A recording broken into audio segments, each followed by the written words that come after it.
Hey guys, welcome back to Genshin Interact. In today's 4-star discussion video, we'll be talking and highlighting about Chevreuse, her kit, and how she can benefit your account specifically. Did you lose a recent 50-50 and not have enough primos to keep going after that 5-star? When you looked at the Genesis Crystal shop to feed the addiction even more, did you feel a little bit guilty?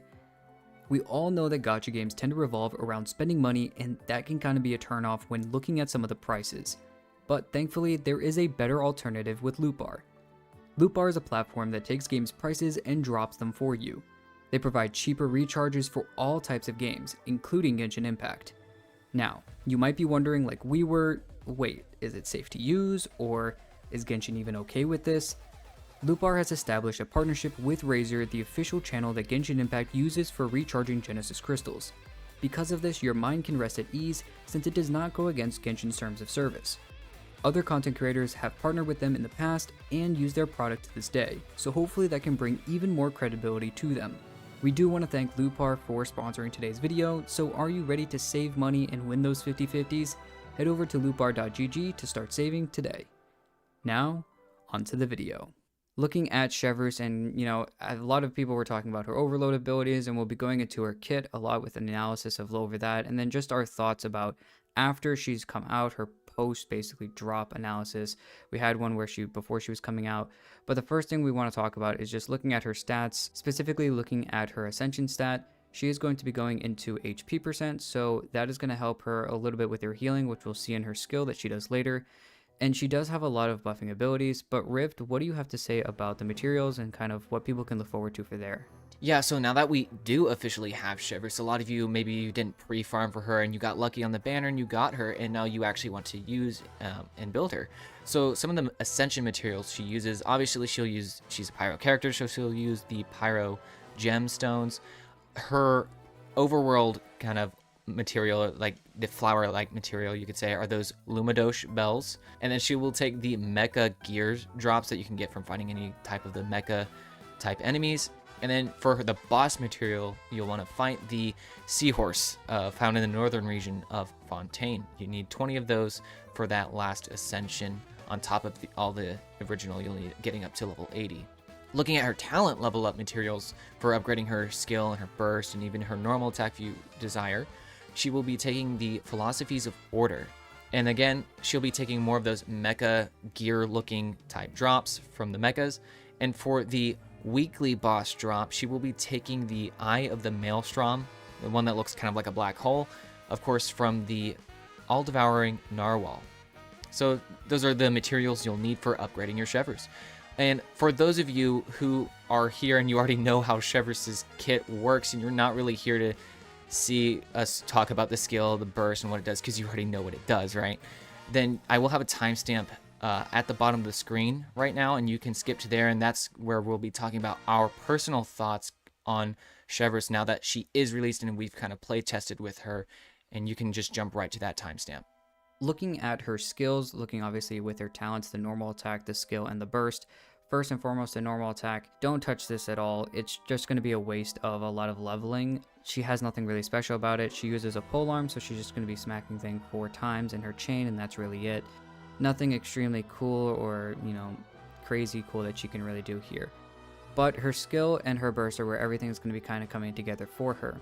Her skill is called Short Range Rapid Interdiction Fire. Chevreuse quickly shoulders her musket and fires at her opponent or opponents, dealing AoE pyro damage.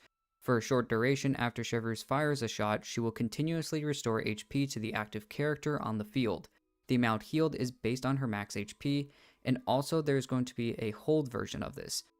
When you enter the aiming mode, when you hold, it locks onto a target in her sights to fire a precise interdiction shot. If Chevreuse has an overcharged ball, which we'll talk about in a minute, then she will fire the overcharged ball instead of this regular shot, dealing greater pyro damage in a larger area. Chevreuse gains 1 overcharged ball every time a nearby character in the party triggers an overload reaction, and you can have up to 1 overcharged ball at one time. Keep this in mind just in the future basically, so what we can see here is that you can either press or hold if you're going for more overload reactions in the team and trying to get a lot of the buffs, and even proccing one of the passives from later. You're going to want to make sure that you are focusing on getting those overcharged balls and basically doing that hold version. That's probably what you're going to be using it for more than the press version. She does have an Archie, obviously considering she is a Fontaine character, and it is Usia.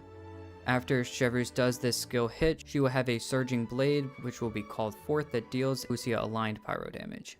But now, moving on to Chevreuse's burst, this is called Ring of Bursting Grenades. Chevreuse will fire an explosive grenade at her opponents with her musket, dealing AoE pyro damage, and after this projectile hits, it will split into many of these secondary explosive shells, kind of in a cool looking ring. The secondary explosive shells, they will burst after a very short interval, dealing even more pyro damage to nearby opponents. And you do want to level this at least just a little bit, maybe up to like level 6, maybe even level 8 if you're, even more dedicated with building her, just because the damage on her burst, the scaling she has here, is really good. In fact, again, just a lot of damage really packed into her burst, and that's really all her burst is. It doesn't have anything special, or it's not required to be used, especially if you're just using her as an overload team kind of buffer with that Pyro Electro, which we'll talk about in the passive shortly. But the burst really is just a lot of damage, and the skill does have that healing attached to it. So if you're doing a healing Chevreuse, the skill is definitely more important, and really the skill is the most important, however you build Chevreuse. But if you are going damage Chevreuse, that burst is pretty nice. Now looking at Chevreuse's passives, the first one is Vanguard's Coordinated Tactics. This states that when the elemental type of all party members is Pyro or Electro, and there is at least one Pyro and one Electro character in each party, then Chevreuse will grant Coordinated Tactics to every or nearby party member that is near her. Coordinated Tactics states that after a character triggers the overloaded reaction, the Pyro and Electro resistance of the opponent or opponents affected by this overloaded reaction will be decreased by 40% for 4 whole seconds. The Coordinated Tactics effect will be removed when the elemental types of the characters in the party do not meet those basic requirements that I talked about earlier. Basically, those requirements, you're going to want to have Pyro and Electro members in the party. It doesn't have to be 2 Pyro and 2 Electro. You just need to have at least 1 Pyro and, the rest have to be Electro, or 1 Electro and the rest have to be Pyro. But it has to be both those 2 elements only, and you have to have both the elements in the party as well. This is going to be really good to just bringing down the Pyro and Electro resistance that enemies have near you. Obviously, like we were talking about earlier, just with the overloaded reaction being the biggest thing obviously about her, it's going to make sure a little bit more that you're making the Pyro damage dealer, whoever's on field, and even the supports who maybe be off field on the opposite element. So let's say you're using Raiden. Yeah, it's going to be bringing down the Electro resistance of the enemy very far down, but it's also going to be, let's say you have Xiangling on, her Pyronado going on as well. That's also going to help Xiangling do more damage as well. So this is very, very good to help both the elements that are in the party. Looking at Vertical Force Coordination, this is her second passive, and this states that after Chevreuse fires an overcharged ball using her skill, nearby Pyro and Electro characters in the party will gain 1% attack for every 1000 max HP Chevreuse has for 30 whole seconds. Attack can be increased by up to 40% in this way. So in other words, you can have up to 40,000 max HP on your Chevreuse, and if you have a 40,000 max HP Chevreuse, you will be giving 40% attack to all Pyro and Electro characters in your party. So obviously, if you're going pretty heavy on the support route and just going full max HP to make the healing from her skill really good, you're also going to be giving a lot of attack to your other units because of this passive. Before we begin talking about our personal thoughts on Chevreuse and her value as a 4-star, in our opinion, we're going to quickly look over her constellations. So her first constellation is called Stable Frontlines Resolve, and this states that when the active character with the Coordinated Tactics status, not including Chevreuse herself, triggers the overloaded reaction, they will recover 6 energy. This effect can be triggered once every 10 seconds. Constellation number 2 is called Sniper Induced Explosion, and this states that after holding her skill and hitting a target, 2 chain explosions will be triggered near the location where said target is hit. Each explosion deals pyro damage equal to 120% of Chevreuse's attack. So this is really good if you're building more of a damage Chevreuse and going full attack. This effect can be triggered up to once every 10 seconds, and damage dealt this way is considered elemental skill damage. So that is one neat thing to keep in mind, especially if maybe you're using a 2-piece Golden Troop for just going skill damage Chevreuse. Constellation number 3 is called Practiced Field Stripping Technique, and this just increases the level of your skill on Chevreuse by 3. Looking at constellation number 4, this is called the Secret to Rapid Fire Multi-Shots. After using Ring of Bursting Grenades, which is going to be her burst, The hold mode of her skill will not go on cooldown when Chevreuse uses it. This effect is removed after short range rapid interdiction fire has been fired twice using hold or after 6 seconds. So basically you can use your hold mode, but you are not going to go on cooldown, which means you can basically use it twice, but then it is going to go on its cooldown right afterwards. Or if you go 6 seconds without using the skill again, then it will go on cooldown. Looking at the constellation number 5, this is just going to be increasing your burst level by 3, and yes, this is going to just make your a little bit more damage focused for your Chevreuse, but I think the best thing here is that you're going to be focusing, if you are going all the way for all these constellations, you're going to be focusing on constellation number 6, so this one might not mean too much to you. Speaking of constellation number 6, it is called In Pursuit of Ending Evil. After 12 seconds of the healing effect from her skill, all nearby party members recover HP equivalent to 10% of Chevreuse's max HP one time. After a party member is healed by her skill, they then gain a 20% pyro damage bonus and a 20% electro damage bonus for 8 whole seconds, and this has a max of 3 stacks. Each stack's duration is counted independently. Basically, I'm just going to be going over this quickly. You're going to be getting a 20% electro and pyro damage bonus for 8 seconds, and this can get 3 stacks max, meaning you can have a 60% pyro damage bonus and a 60% electro damage bonus on the characters that are healed by Chevreuse. Keep this in mind because also the stacks durations are going to be counted independently, which means that if you constantly are healing that character over and over again, you can constantly be staying at 3 stacks, keeping that 60% damage bonus on both those elements for that character. Looking beyond the constellations, as much fun as they really are, that 6-1 is really good. Looking at maybe just more or less a C0 or even a C1 for just, lower constellation Chevreuse, people who maybe just got her, I think Chevreuse is a great character to just have. She was on the banner with Bennett, so most likely if you got Chevreuse, you probably got a Bennett as well. And Bennett's a solid healer, and he is a great buffer as well.